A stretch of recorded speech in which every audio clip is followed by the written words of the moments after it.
That's correct. Oh, And time is up. Oh boy, we're gonna get started. so just before we start loading it, we actually load into the match. Uh, Team Bumble are currently sitting at the bottom of the leaderboard with a total of 0 points, while Chocolate Shoulders are 1 point ahead with 1 point. I think they have what it, I have. They have what's in them to make it back on this round. Yes, one of the teams will be gaining a large amount of points. All right, So let's get started with the start us off. teams. On the red team, we have the VSS Circumspect. This is piloted by Josie. It is a Spire with a Watch on the front, a Gatling top left, Gatling bottom left, and Artemis top right. We also have the Hippie Van. This is a Pyramidion piloted by the man. It has a Gatling and an Artemis up top with a Banshee and a Mine Launcher on the side. Take it away with blue team. All right, on the blue team we have the kitten. If yeah, blah blah blah blah, and we have the mine launcher on the front. I'm sorry, I cannot pronounce that. The mine launcher on the front, the Banshee on the right, and the Gatling on the rear. And on the second ship is the Lightning Strike. It is a traditional meta Gat Mortar Pyramidion on the front with Banshee and Flare on the left side.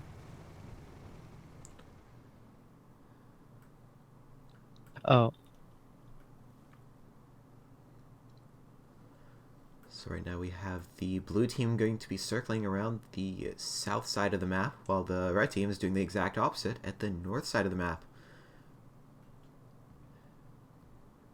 However, it does appear that the blue team is going quite a bit faster. All they have right now is a building between them. Might have long. There's the first spot onto the Circumspect coming from the KTNI attack. this is going to be an interesting match seeing that Mine Squid. Previously, when the Mine Squid was there, it was actually on the rear of the ship with the tar so that they could tar and mine, at least as I recall from Overwatch, which the Cult of Phobos has many members of. But they're planning on using that mine launcher and the gunner to control distances as they please. So we'll see how that squid goes. The squid on Periton is a pretty risky ordeal, I think, personally. Right now there's Spire bumps, which is going to give the KTN once again a chance to spot them. However, they do not yet know where their enemies are. The team has the big advantage of knowledge of the enemies. The Spire? Oh, they actually got a spot on the Pyramidion. I was about to say, like, if the Spire keeps getting spotted, but the Pyramidion doesn't, I wonder if that might tip them off that they're actually being followed, but looks like they've already found out anyway. They're turning to engage here. What was the lightning strike again? It was the Gat Mortar. That's right. What is this guy, though? Gat Artemis? That's gonna be a pain for the squid to deal with. And the Gat Mortar. Artemis is a very strong weapon if you hang out at the ceiling all the time. You have the Yes, squid backing off from the Gatling along with the pure partner. They're both not interested in facing the four of that spire right now. yes, it is important to point out that Spire has immense, almost immediate firepower with that double Gatling and then that Hwacha as well.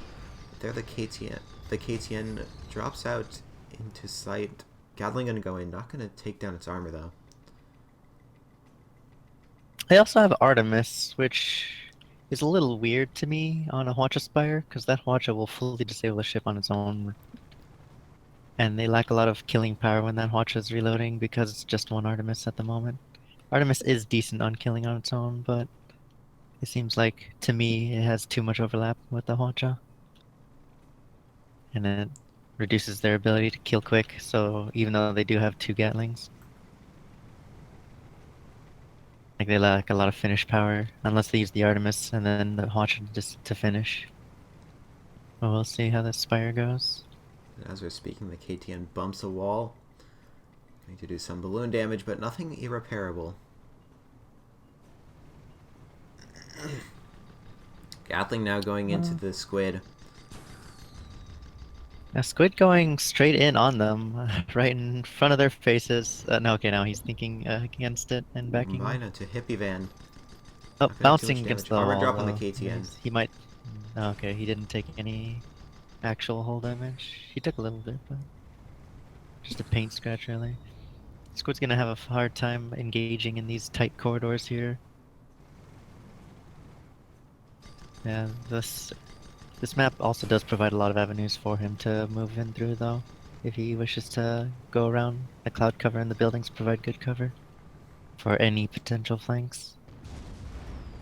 Once again, KTN going to be pushing in this time. Watch it. Makes them back off. Now taking perma damage from that Gatling. Not going to be It looks too like the squid's significant, actually though. just baiting them out for the lightning strike. See, the lightning strike's going underneath up, but the Gap Hero sees him, and now the Spire's reversing. And when they were not fooled by that flank at all, the hippie van's actually been hanging on the far back. Hit by a mine? Hippie Van loses their balloon. And there's the armor break on the Spire. Not going to be able to follow it up with any explosive damage, though, as they get the armor back up. Actually, they take just a bit of perma. That Spire might be in a bad spot though if he's not moving anywhere, because the lightning strike has taken that opportunity to take the buildings for cover. This might be the end of the Spire in a few seconds here, depending on what occurs. I think. Okay, no, Hippie Van's turning to cover that Spire from the Gap Mortar, but the Gap Mortar is attacking the beginning of the assault on the Spire. A bit too far though. We'll see what the Squid is here to do. Watcher going out on the Squid, missing from his increased vertical rise. Looks like they're both focusing down that squishy guy, though. Oh no, the Gap Mortar is going after the Gap Artemis, while the Squid shoots at the Spire. No, they're focusing on the Pyrrha now, I think. No, never mind. I thought they were going to. The Squid's continuing on the Spire, and the Gap Mortar finishes off that Gat Art. And the Spire goes down. And just like that, the Team Bumble Mercenaries have a 2-0 advantage over Team Chocolate Shoulders. Indeed. They themselves didn't manage to do too much damage to the blue team, unfortunately for them, as the Squid is the only one who has taken damage and are still mostly at full health. Yeah, the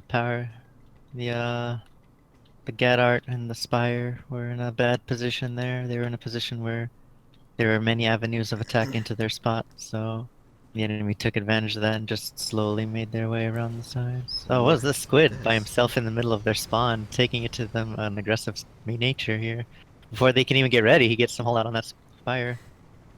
Gat Mortar coming in on the Gat Artemis. Staying at an equal level, which is not ideal, but he is slightly above him. Keeping his gun safe, he destroys that Gat Artemis. And now they're gonna turn to focus on that Spire. It looks like this is curtains for Spire.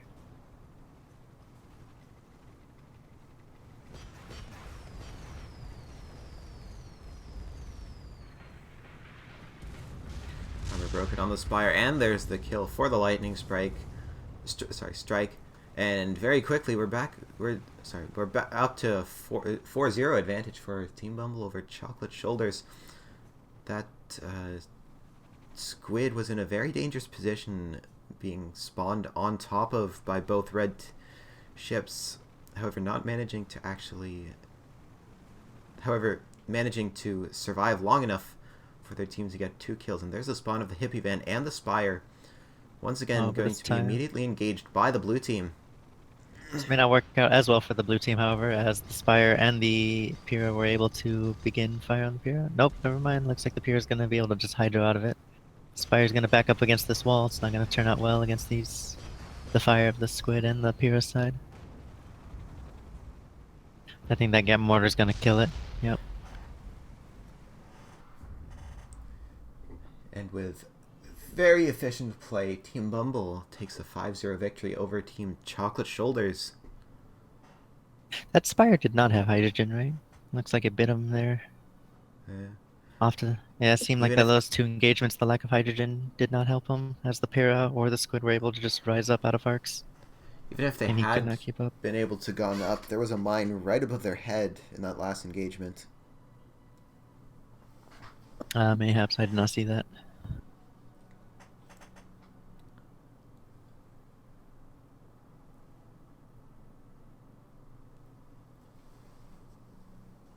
but I can review. So that would be 5-0 then for the Team Bumble, it seems. A clean sweep, as they say.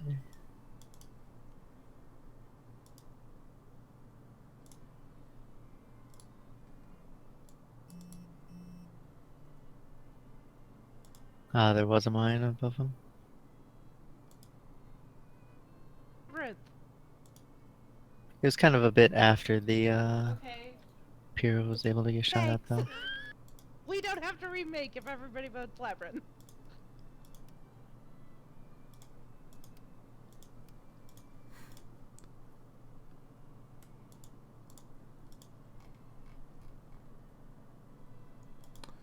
Right, and in chat it appears that they're pointing out very low sound. I apologize for that. However, my mic doesn't like to pick up my voice, and therefore I can't really turn up the volume much at all.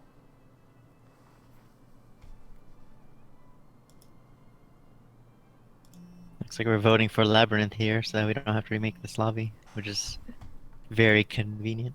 Always nice when that happens.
Huginator, eh? Is that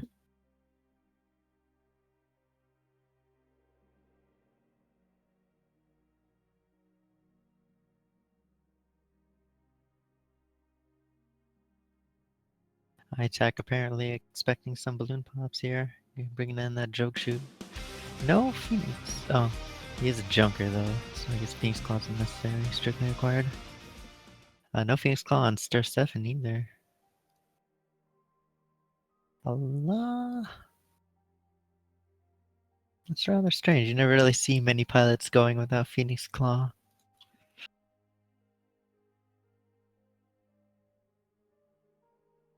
Seems like they're preferring Tar as opposed to the Claw.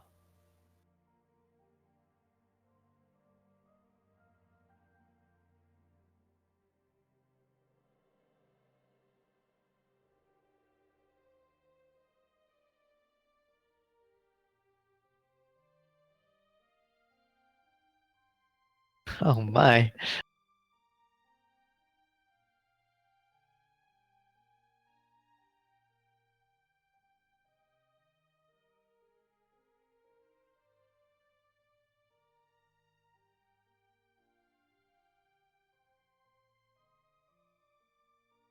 Wait, no. Seems to be that they should be swapping sides though. Yeah, Team Bumble is meant to be Team Red for this one. So I think you're actually fine off. It is the players that that are wrong. Oh wait, and so many problems. I just forgot I was muted. Did you swap and Yes. then So as I was saying, as I was saying to apparently only Sapphire, I apologize for having accidentally switched the team names of before they switched sides. But now they have switched sides, and it should all be correct again. You swapped the logos, right? Okay. Yes. Blue team's ready to go.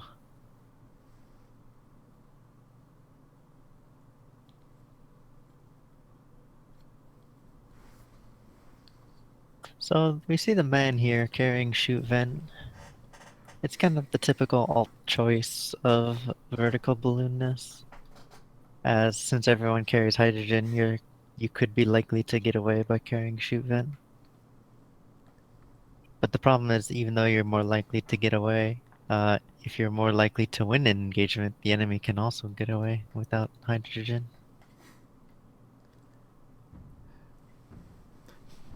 Yes, and before we actually load into the match as the lobby ends, I would like to point out that this is going to be the second match out of the set of 3 between Team Chocolate Shoulders and Team Bumble. This is going to be on the Labyrinth King of the Hill, which is essentially almost identical to Periton. But we All right, are take it away. loading in now. So on the red team, that's Team Bumble, we have the KTN Hrimthor's Barath. This is a junker piloted by Ayatek. It has 2 mine launchers on the left, a Banshee on the front, and 2 mine launchers on the right. We also have the Kukuk's Clock. This is a Spire piloted by Stefan. It has a Lumberjack on the front, a Hades and an Artemis on the top, and a mine launcher on the bottom. Take it away with blue team. All right, for blue team, we have the VSS Abdicative. It is a blenderfish with side Gatlings and the Huginator. Left side Gat Hwacha Flak, right side double Hwacha with a rear mine launcher.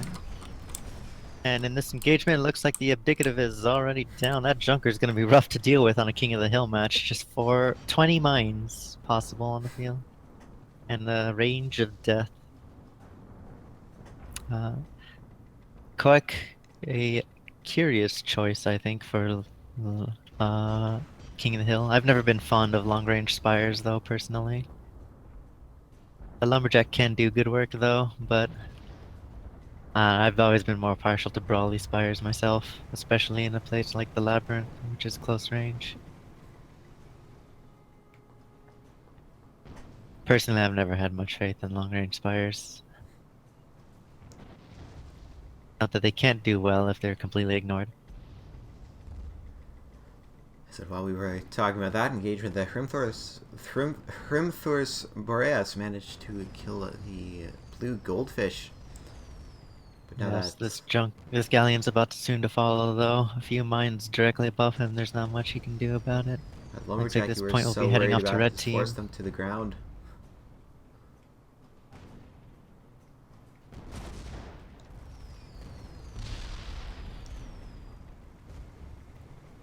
And there's the kill, leaving the red team to be able to capture this point with both of their ships without anyone to try to hold them back. The Well, I Abdicative mean, is if gonna the fish went in by himself, he would have just made it take longer for them to regroup. Yes, but the problem with that is that he always also would likely have quickly died, looking at how quick it happened the first time. Which is something they can't afford in this match, and the point is just now captured by the red team. As the It Boreas looks like seems the to tar Junker may have themselves. accidentally turned on Tar. I don't know. I don't know what's going on with that there. But on the other hand, we have this sweet flank going on by blue team. It looks like they're trying to plan out. And I would like to point out something I really like about the Huginator. They're using the new Flak Mark II, which, for those of you who have been playing this game for a long time, is essentially just the old flak in a new skin. Now, I'm gonna turn a lot of heads with this comment, but I think the Mark 1 is overall better and more fun. That's gonna be a very unpopular opinion, I know. And we got the Galleon moving in on that Spire, hammering him down with the Hwacha. Spire completely disabled, losing his balloon. No, he's falling down though. It's not good. The Junker getting caught in tar. Hasn't lost anything though, aside from one gun, so he's still in a good spot. It looks like he's putting up the good fight here while the Spire tries to recover. They turned their attention away from the Spire, which may be their last mistake. A ship with that much firepower can't really be let to exist on its own There's an without armor break punishment. on the fish. Yeah, Spire is handling Almost that half fish health. here. The Junker's holding on with his tar clouds and trying to go up tank against that Galleons, which isn't able to commit enough firepower here. And against the Junker too, like you wouldn't be wrong going with a Mark 1 against the Junker, since a Mark 1 can instantly destroy it anyway. It's so little hull health and long rebuild. And as There it you is, say the that Junker's Mark 1 gets the insta-kill. the Mark 2. Sorry, Mark 2. And the Spire finishes off that Goldfish. Is going to be a duel between the Galleon and the Spire here. The spawn battle might also occur here, since both of them died at near the same time. We'll see what happens there. Goldfish would have a heavy advantage being a front-laden ship with And being slightly faster than the that died Junker as well. secondly. Yeah, he died second and he has a forward gun, so... Galleon moving in, charge that Spire straight head on. Good choice, it's a They're gonna long-range go for a Spire, Galleon can't do ram. much in close range. They are not. Even on a miss, he gets that right side watch. A barrage out on the Spire engines. Looks like he gets the main. He's trying to re-engage, and he's got that double watch now on the Spire. That Spire is pretty much doomed at this point. Oh, the Goldfish did spawn behind the Junker, but the Junker had Tar, which is not playing well with the Goldfish here, losing its guns and having 5 stacks in the last one. At this point, Huginator really need their ally to come in because assuming the Cuckoo's Clock keeps hitting their shots, there's no way the Huginator is going to be able to come back in without ally support. Once again, a balloon break and armor break. By that heavy Spire firepower. Oh, but the Spire is moving on with that Goldfish moving in to engage here. Tar out on the Goldfish. These ships are just messing with them at this point with all these tars and mines. And it looks like that Tar has brought an armor break. Goldfish may be in a lot of trouble here. He's completely disabled from all the tar, and he's getting hammered by this Junker's mines. Team, things are not looking good for blue team. Looks like red team has been able to turn it around here. There's going to be a mine hitting the Abdicative. Banshee Fire going to Huginator. Balloon is nearly dead. Abdicative doesn't have a balloon. Just rebuild it.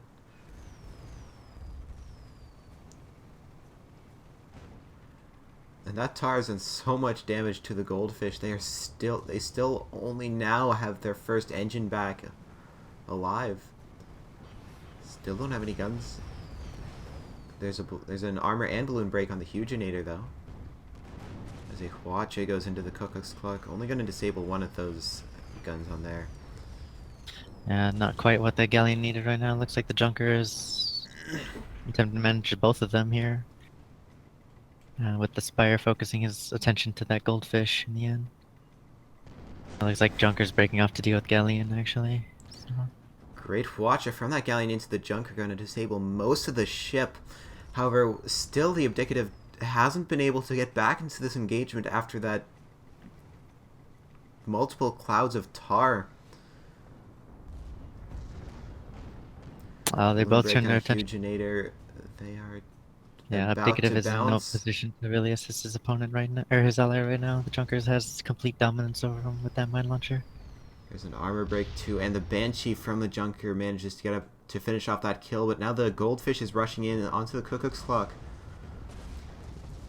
Get the armor break, and the ram into the balloon, getting that kill. Yeah. This is a bad time for the blue That team. was a rather long engagement. I don't think there's time for a second one, to be honest. That was surprisingly long. They're going to need to run in and do what is very difficult with their very disable heavy build and try to get these kills. Huginator spawns in and is immediately spotted. Abdicative going to spawn right behind the Galleon. Essentially, the only kill power this blue team has is the combination of the Huginator's Gatling and their heavy flak. And their Hwacha. Oh, good point. Mostly But there's the an armor break flag. on Huginator and balloon break They're going to be in a horrible position, taking Yeah, the very heavy originator's getting damage. heavy focus now.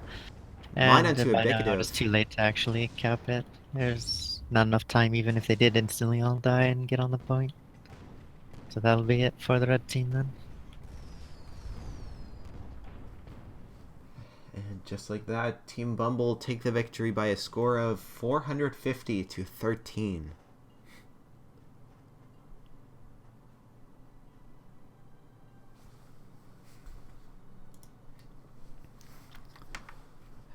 And there's the GG and happy birthday and apparently Merry Christmas spawn in chat. Spam in chat.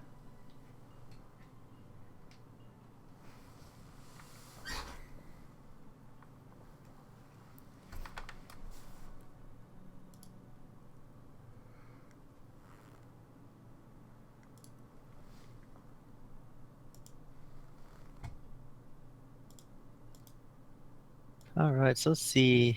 Up, they're gonna need to swap sides again. So Chocolate Shoulders will be red team.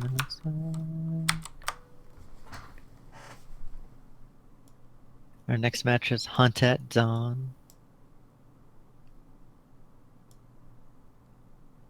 And we're gonna need to leave this lobby.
The 4-minute timer starts now.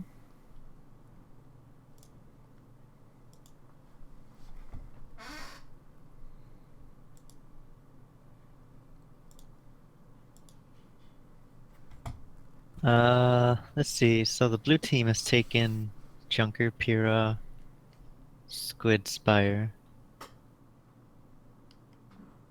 Or rather, the Team Bumble has. And the Chocolate Shoulders have taken Spire, Pyrrha, Galleon Fish. And now we have VIP at Hunt at Dawn. It's interesting. I never would have expected to see double Mobula on the game mode with the least points, but here we are.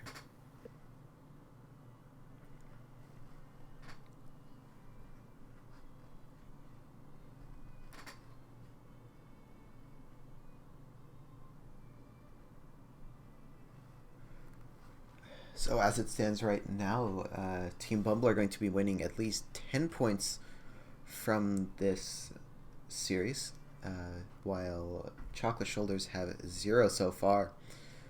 They have a chance to win up to 3 from this game mode, as of course, every 5 points your team scores will get you another point in the tournament.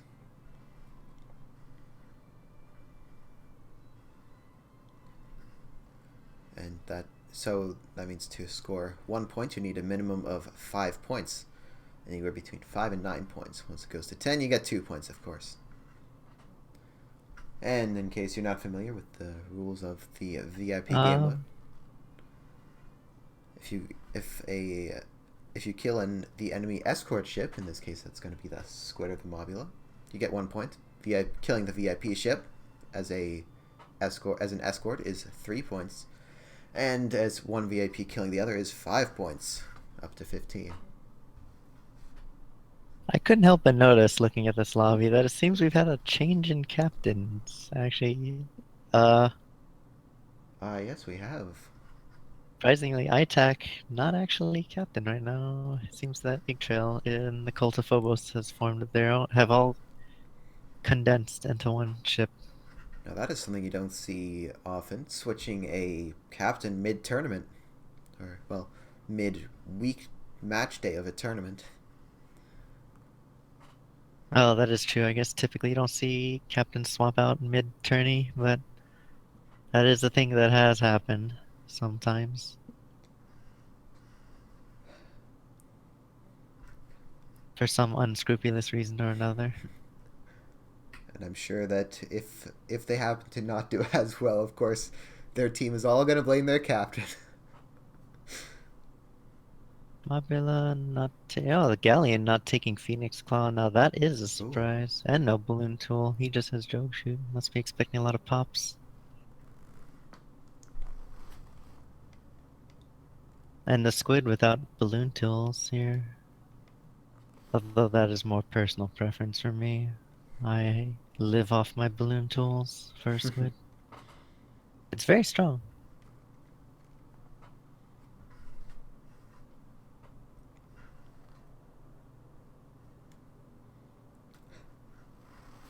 By the way, just looking at those that blue team ship name, you might want to practice your reading. I could pronounce Zombanana Turtle pretty easily. All right. I don't know. It just looked longer. I can't speak Norwegian. That's just another part.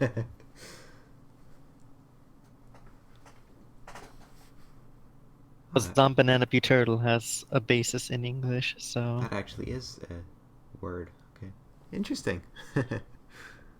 What? I don't know. It just looked so long, and it turns out to be so relatively simple. These long Great words, job. they look so confusing. Yes.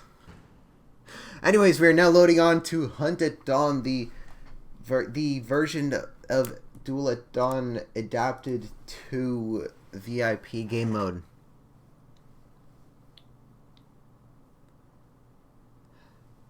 Indeed, we are on our way to the Duel at Dawn version of VIP. Duel at Dawn, a very close-range map full of clutter and very unfortunate close-range spawns. And we're up. So on the red team, we have the Hugpuss of Doom. This is a mobula piloted by the man. It has an Artemis up top, a Gat, and a Carronade on the bottom, and an Artemis and two Artemises on the wings. We also have the VSS Pettifoggery. This is a squid piloted by Josie. It has a Gatling on the front, a Banshee on the right, and a Carronade on the back. Take it away with blue. And on the blue team, we have the Pictus Bellator, a Galleon with left side Hades, Hwacha, and Lumberjack. A right side Hwacha Carronade, and a Flare. And the Zombanana Turtle, which is a Mobula with Hades up top, Hades lower left side. And on the lower right side is the Artemis, and Flare right wing, Flame left wing. And we have an engagement coming out here with the Galleon and Mobula performing suppression fire on the enemy team. Zombanana Turtle is going to have a lot of problems with that squid, I'd wager, with his extremely long-range build here. And the two Hades. I don't see much reason that squid couldn't take advantage of that. Both the Galleon ally, I think he'll be just fine. Galleon ally being a very dangerous predator of squid. But red team, not really willing to engage right now against this suppression fire. Oh, the Pettifoggery going out though. Pettifoggery going after that Galleon. Looks like Zombanana Turtle's sticking with his enemy mob here as his target, while the Galleon is fighting on his own against this squid. Hwacha goes into the squid's engines. That's going to Squid trying to get a tar on the close range side of that Galleon, and did not work out. Galleon now having the upper hand here, popping the balloon and taking out his engines. Squid's in a bit of a bad way here. Meanwhile, the Hug Puss is still as of yet refusing to get out from undercover from the Zombanana.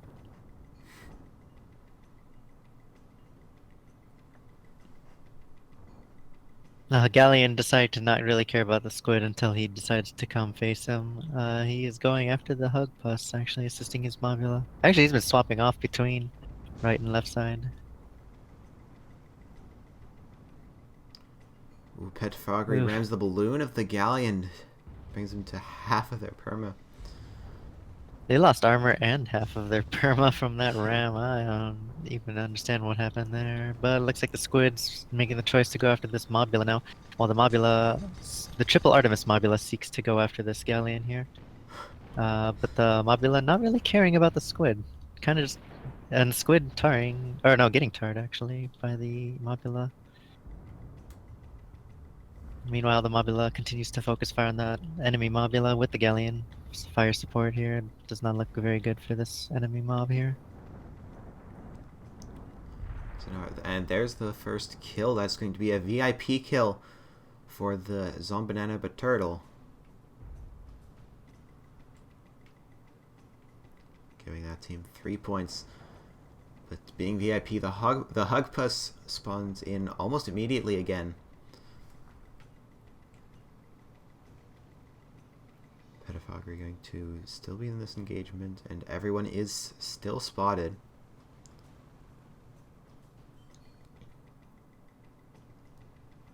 Hug Puss going to round the corner and immediately be fired upon by the Zombanana. Yeah, the Artemis is going to have a very difficult time against those double Hades. Well, maybe not actually, because their Artemis power, they're able to disable both the Hades. As long as they can maintain height advantage. But the Zombanana looks like he is willing to do what it takes to stay above him and those Artemis arcs. There's a watch out Hug Puss toward the actually back getting of the close Petafoggery. though. Using... Oh, sorry. The Watcher Blast into the rear of the Petafoggery. Not going to disable any engines. Just going to do a slight bit of perma. Blue team now concentrating fire into the Hug Puss, while the red team's concentrating entirely on the Zombanana. The Galleon seems to be focusing his fire on that Mobula, trying to finish him off, while the Mobula keeps tarring the squid and disabling him. Boy, there's been so much tar this game. Team Bumble have just gone crazy with the tar, doing it in all the right times and all the right places. As the red team is heavily disabled, Petafoggery is taking heavy damage as well. As is the Hug Puss, who is balloon and armor broken, and there's going to be the VIP on VIP kill and the escort on escort kill. It's going to give them 6 points almost instantly. Oh my, this is a VIP match, isn't it? I've been thinking it was a deathmatch the whole time. Indeed, indeed, the Zambanana Turtle managed to get the upper hand on that squid, who is actually the VIP. That is true. And Oh what's wait, no, again the being Mobula is VIP? actually the red team VIP. That was escort on VIP. Of course, being VIP, Oh wait, no, the the Hug Galleon Puss is... does spawn Okay, in. never mind. You're right, you're right. Yeah. See, I thought the Mobula on blue team and the squid on red team were the VIPs. I was wrong. Anyway, the escort Mobula... Mobula makes a good escort, actually, in VIP. He's an important target because of the firepower he can bring to bear. But he's also not the target you want to kill, because he doesn't give you the points. So making him escort is very nice. And once again, Meanwhile... there's a tar cloud onto the Petafoggery, but the Zombanana goes in their own cloud as well. Looks like he's moving in to move out here, with that squid stuck inside of it. They're opening fire on the squid, all two ships. Where's the There's an Hug armor Puss at break. this point in time right now? The squid's kind of on his own, just taking it. Oh, Trying the to Hug Puss advance is onto... moving in on the Pictus Bellator. Pictus Bellator turning to engage? Armor break on Yes. Petafoggery. He's looking to ram the Mobula, but does not seem to turn out in his favor. Until that haunch strike, which completely disabled the Mobula. And now they're getting the right side guns. They have the Mobula at their mercy right now. Until the Mobula can back away from those close range guns enough. And the Zombanana Turtle, however, turning to focus on the Mobula.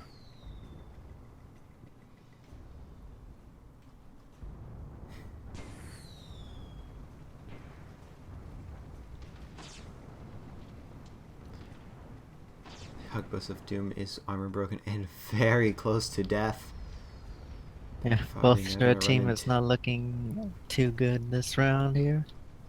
At this engagement.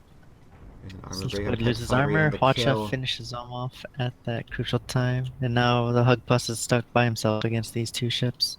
Tower about to go out. Yeah, Mabula actually intending to turn his rear to make use of that tower while the Galleon opens fire on the Mabula. Yes, this could potentially be the last engagement of this match if the Pictus gets the kill, and they do, as Team Bumble beat Team Chocolate Shoulders by a score of 15-0.